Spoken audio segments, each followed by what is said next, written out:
Receiving failed to query code 13. Access is denied when using Virtualenv on my Windows system.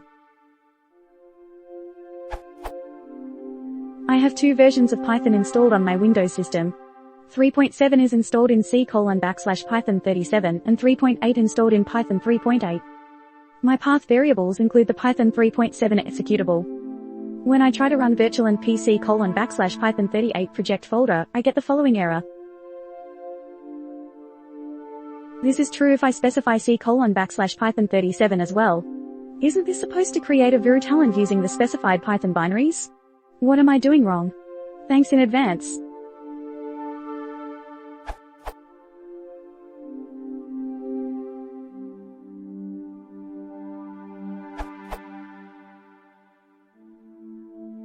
IE point P to Python executable, not to a directory.